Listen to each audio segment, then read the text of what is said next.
आ गई बात, बहुत आ गई। धन्यवाद सभापति महोदय। मैं आपके माध्यम से सरकार का ध्यान देश के 67 लाख ईपीएस 95 पेंशन धारकों के गंभीर समस्या के और आकर्षित करना चाहता हूं। इसके पहले भी सदन में कई सारे संसदों ने इस बारे में सरकार का ध्यान आकर्षित किया है।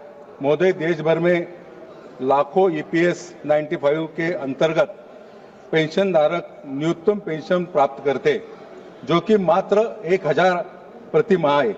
आज के समय में इतने कम राशि में जीवन गुजरना बहुत मुश्किल है। वर्षों की मेहनत के बाद हमारे वरिष्ठ नागरिकों इतनी कम पेंशन मिलना उनके साथ अन्यायकारक है। ईपीएस 95 पेंशन प्राप्त करने के विषय में माननीय सर्वोच्च न्यायालय ने 4 अक्टूबर 2016 को अपने निर्णय में कर्मचारी पेंशन योजना ईपीएस 95 के वास्तविक वेतन पेंशन दिए जाने की अनुमति दी है। इसके बावजूद भी सरकार ने आज तक इस विषय पर कोई निर्णय नहीं लिया है।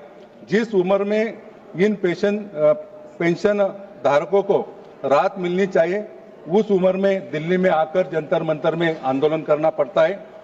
माननीय सभापति महोदय, ये आपके माध्यम से मैं सरकार को मांग करता हूं कि ईपीएस 95 पेंशन धारकों की मांग को देखते हुए सरकार कोश्यारी समिति के रिपोर्ट को लागू करके ईपीएस 95 पेंशन धारकों को प्रति माह 9000 रुपए मासिक पेंशन देने की मांग करता हूं। धन्यवाद महोदय।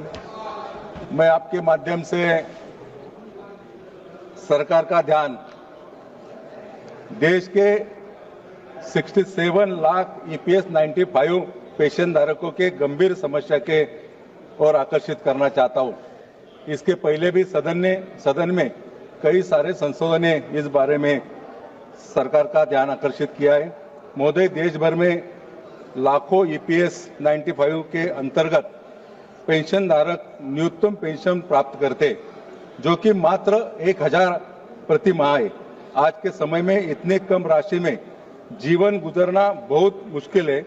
वर्षों की मेहनत के बाद हमारे वरिष्ठ नागरिकों इतनी कम पेंशन मिलना उनके साथ अन्यायकारक है।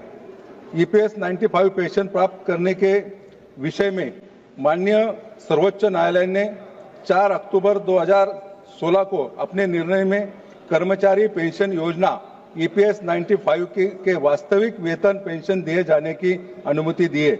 इसके बावजूद भी सरकार ने आज तक इस विषय पर कोई निर्णय नहीं लिया है। जिस उम्र में इन पेंशन धारकों को राहत मिलनी चाहिए, उस उम्र में दिल्ली में आकर जंतर मंतर में आंदोलन करना पड़ता है।